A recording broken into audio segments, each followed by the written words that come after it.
Saudi అరేబియాలో ఘోర road ప్రమాదం జరిగింది. భారతీయ యాత్రికులతో ఉన్న బస్సును డీజిల్ ట్యాంకర్ ఢీకొట్టింది.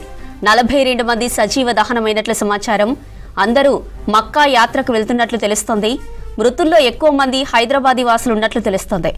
మక్కా నుంచి మదీనా వెళ్తుండగా ఈ ప్రమాదం జరిగిందని అక్కడి అధికారులు చెబుతున్నారు. మృతుల్లో 20 మంది మహిళలు, 11 మంది చిన్నారులు ఉన్నట్లు తెలుస్తోంది.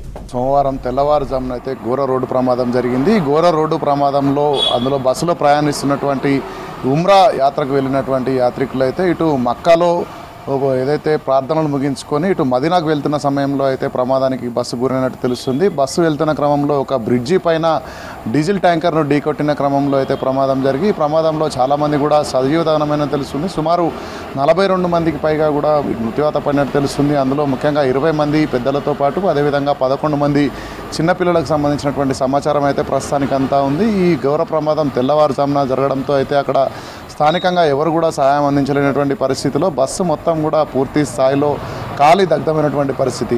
ముఫారాత్లో సంబంధించినటువంటి ప్రాంతంలో జరిగినటువంటి ఈ ప్రమాదంలో అయితే బ్రిడ్జి పైన జరగడంతో ఎటు కూడా స్థానికులు అక్కడ కనీసం సహాయ సహకారాలు అందించలేనటువంటి పరిస్థితి మనకు తెలుస్తూ ఉంది. అంతేకాకుండా మృతులలో ఎక్కువ మంది ఇటు హైదరాబాద్కి సంబంధించినటువంటి వాళ్ళు కూడా ఉన్నట్లయితే మనకు తెలుస్తుంది. ఎందుకంటే హైదరాబాద్ నుంచి ప్రతిరోజు కూడా ఇక్కడ నుంచి హజ్ యాత్రకు అదేవిధంగా ఉమ్రా యాత్రికులు అయితే వెళ్తుంటారు. సో ఈ క్రమంలోనే ఈరోజు తెల్లవారుజామున జరిగినటువంటి ఘోర రోడ్డు ప్రమాదంలో అయితే చాలామంది హైదరాబాదీలు ప్రమాదంలో చిక్కుకొని మృత్యువాత పడ్డట్టు తెలుస్తూ ఉంది. దీనికి సంబంధించి అయితే పూర్తి వివరాలు తెలియాల్సినటువంటి అవసరం ఉంది. ఎందుకంటే ఇటు యాత్రికులలో ఇటు హైదరాబాద్ వాసులు ఎంతమంది ఉన్నారు, వారు ఎక్కడి ప్రాంతానికి చెందిన వాళ్ళు, ఎందుకంటే తెలంగాణ రాష్ట్రం నుంచి ఎక్కడి నుంచి వెళ్ళే వాళ్ళైనా కూడా ఇక్కడ హైదరాబాద్లో ఉన్నటువంటి ఈ హజ్ కేంద్రంగా అయితే ఇక్కడి నుంచి విదేశాలలో ఉన్నటువంటి యొక్క ప్రార్థనలకైతే వెళ్తుంటారు. ఈ క్రమంలోనే హైదరాబాద్ నుంచి వెళ్ళిన వారు ఈ బస్సులో ఎక్కువ మంది ఉన్నట్లయితే మనకు ప్రాథమిక సమాచారం అందుతోంది. ఈ సమాచారానికి సంబంధించి ఇప్పటికే ఇటు సౌదీ అరేబియా ప్రభుత్వం కూడా అక్కడ సహాయక చర్యలు చేపట్టడంతో పాటు మృతి చెందిన వారిలో ఎక్కువ మంది సజీవ దహనం కావడంతో అయితే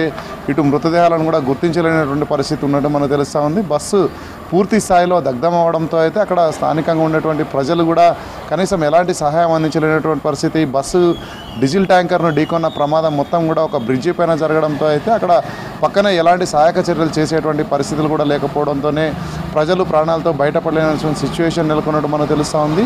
దీనిపై అయితే మరికొద్ది సేపట్లోనే ఇటు హైదరాబాద్ హజ్ కేంద్రంగా మరింత సమాచారం వెలువరించేటువంటి అవకాశం ఉన్న క్రమంలో ఇప్పటికే మృతి చెందినటువంటి వారు ఇటు హైదరాబాద్ చెందిన వారా లేదంటే తెలంగాణ ప్రాంతంలోని వివిధ జిల్లాలకు చెందిన వాళ్ళ, అంతేకాకుండా ఇటు భారతదేశం నుంచి ఉన్న వాళ్ళే ఎక్కువ మంది ఉన్నట్టు మనకు తెలుస్తూ ఉంది.